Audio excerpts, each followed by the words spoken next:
Don't come to the party tonight. He doesn't like when you're around," she said about her male best friend while checking her reflection. I said, "Okay," and stayed home. Packed all my things instead. She came home at 2 a.m. to an empty apartment. Called panicking. I said, "Don't worry. Now he never has to see me again," and hung up.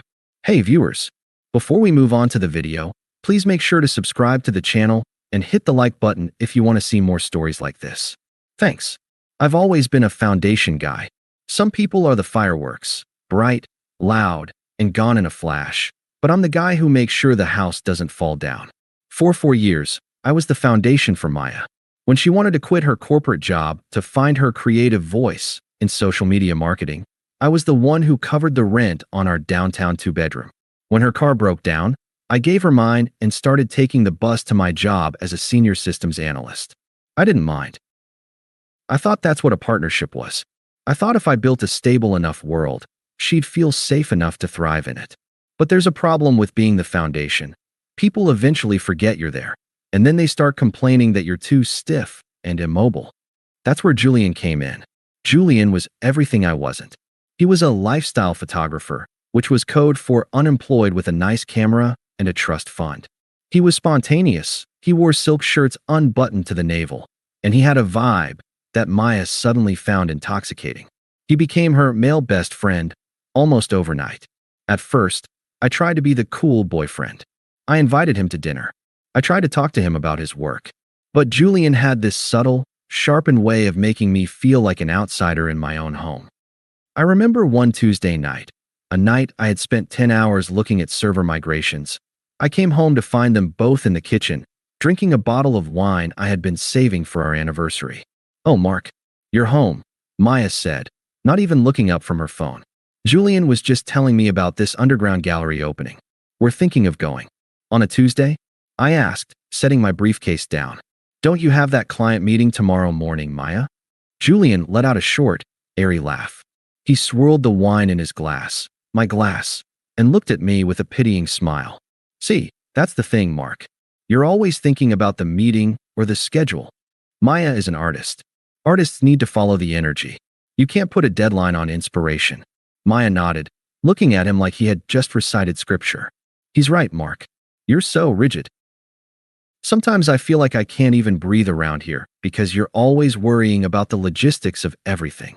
"I'm worrying about the logistics because the logistics are why this apartment has electricity, Maya," I said, trying to keep my voice level. She rolled her eyes, a gesture that had become her primary form of communication with me. "God, here we go again with the money. You're so heavy, Mark. You bring this weight into the room."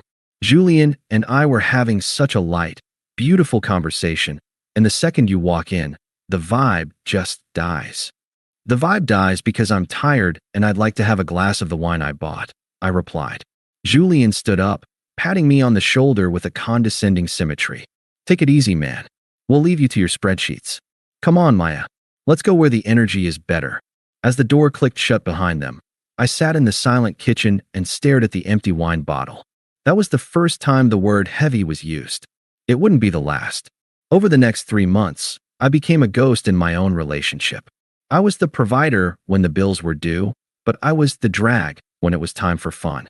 Maya stopped inviting me to her work mixers, which Julian always attended. She stopped telling me about her day, saving those stories for their 5-hour-long brainstorming sessions. The disrespect wasn't a sudden explosion. It was a slow, agonizing leak. She started comparing our lives constantly. If I talked about my promotion, she'd talk about a vision board Julian helped her make. If I suggested a quiet weekend away, she'd complain that Julian thought I was stifling her growth. The breaking point didn't happen in a scream. It happened with a look in the mirror. I realized I was paying for a life I wasn't allowed to live. I was the one working the financially boring job so she could play at being a socialite with a man who looked at me like I was a service animal. I started making my own logistical plans. I didn't tell her. I didn't argue. I just started quietly untangling my life from hers. I moved my personal savings to a private account. I signed a lease on a new place. I waited for the moment when she would finally drop the mask completely. I didn't have to wait long. The Friday of the Black and Gold Gala was when the foundation finally cracked. This wasn't just any party.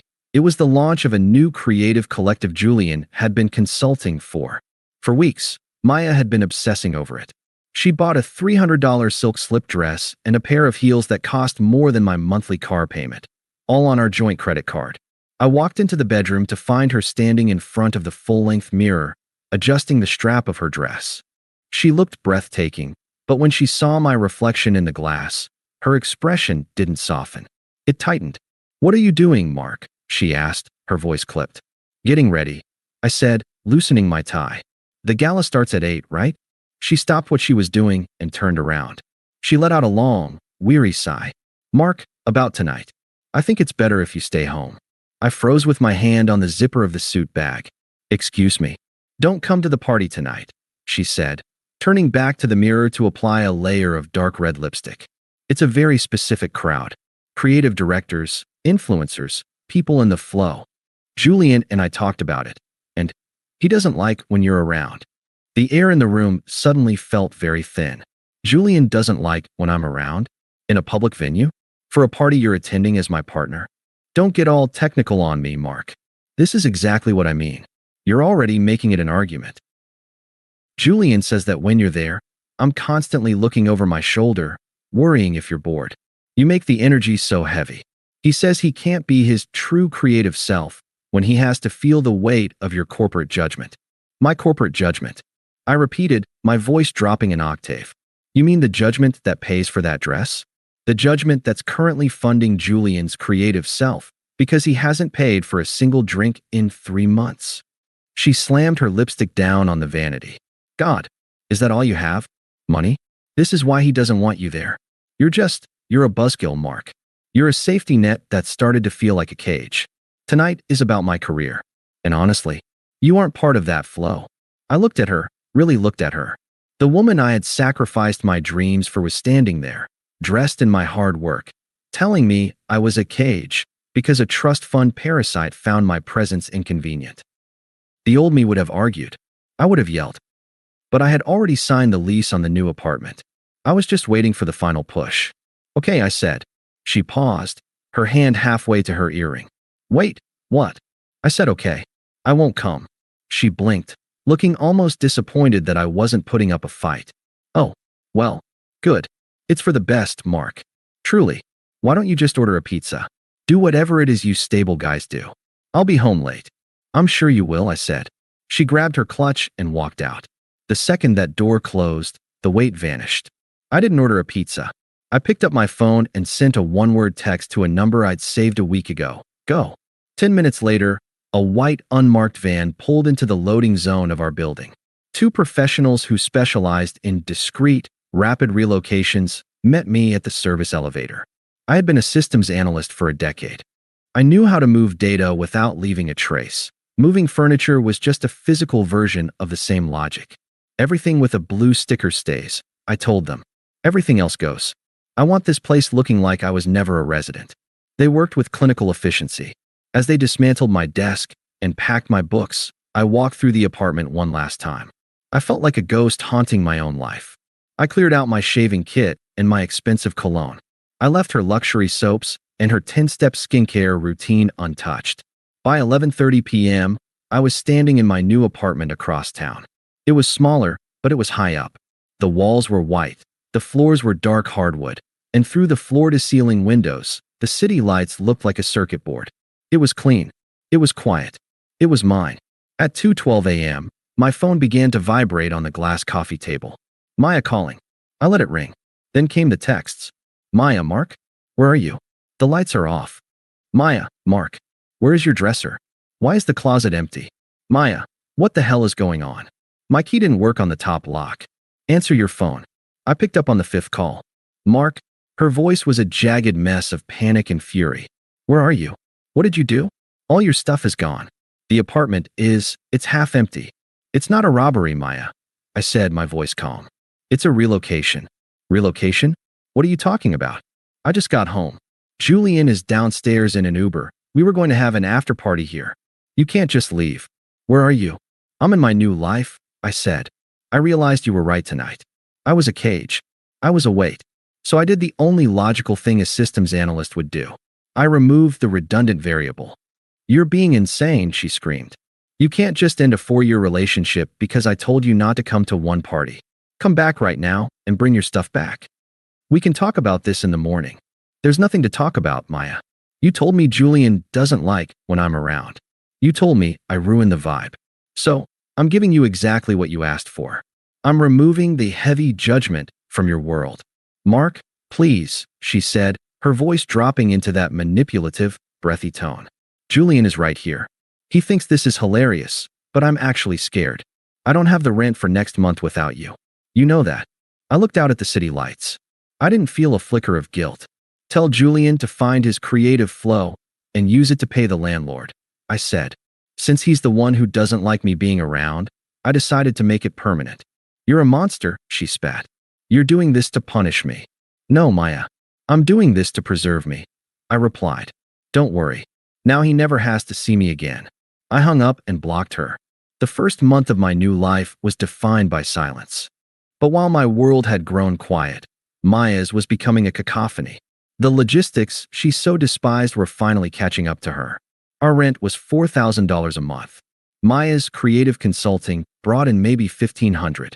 Julian, as I suspected, had the financial footprint of a ghost. They flying monkeys were the first to breach the perimeter.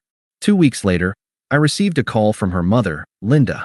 Mark, Maya is in a complete state, she snapped. Do you have any idea what you've done? She's received a notice to quit from the landlord. She says you closed the account. I didn't close her account, Linda, I said. I closed my account. Maya is an adult. She wanted her freedom, and she has it. This is retaliatory and frankly, it's beneath you, Linda hissed. You were the provider. You have a moral obligation to ensure she isn't on the street. You need to come over there, pay the arrears, and sit down like a man. Linda, let me be very clear, I said. I have no obligations to a woman who told me I was a cage while wearing clothes I paid for. If she's worried about the rent, tell her to ask Julian. I hear his creative flow is very lucrative. I hung up before she could respond. A few days later, I heard from Sarah, a mutual friend. It's bad, Mark, Sarah sighed. Julian is gone. The second the notice to vacate hit the door, he suddenly realized he had a calling to do a shoot in Tulum. He left her with the utility bills and a dry cleaning tab. Maya is selling her designer bags just to buy groceries. I feel the peace of my own home, Sarah, I replied. That's all. Maya spent months telling me I was heavy. I've simply removed the problem. If she's struggling, it's because she built a life on a foundation she didn't own. That's not a tragedy. It's physics. Maya's attempts to reach me shifted from anger to a pathetic, performative desperation. Since she was blocked, she started sending professional emails to my work address. Email from Maya. Mark, I'm being evicted. I have nowhere to go. My mom won't take me in. Please. I know I said things I shouldn't have, but I was just frustrated. I miss my best friend. Just lend me $5,000 and I'll never bother you again. Please don't let me be homeless. I didn't reply. I let it sit there, a digital monument to the safety net she had so casually shredded. The final blow came when Julian's creative collective was exposed as a literal Ponzi scheme.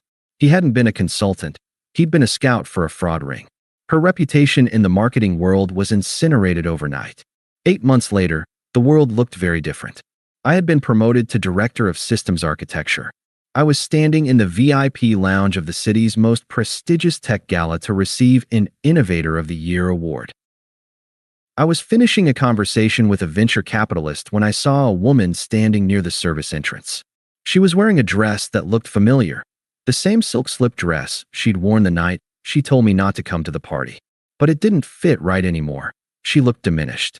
She was working the event as a brand ambassador, handing out gift bags to the people she used to pretend were her peers. Our eyes met. She handed her tray to a coworker and walked toward me. Mark, she whispered. Hello, Maya. You look incredible. I saw your name on the program. I couldn't believe it. It's been a busy year, I said. Mark, I've tried to reach you so many times. I'm so sorry. Julian was a monster. He used me. I'm living in a boarding house, Mark. I'm working 3 jobs just to keep my head above water. She reached out to touch my arm, but I stepped back. I heard things were difficult for you, I said calmly. Difficult? It's been a nightmare. I realized now that you were the only real thing in my life. You were my rock. Can we please just go somewhere and talk? I don't want your money, I swear.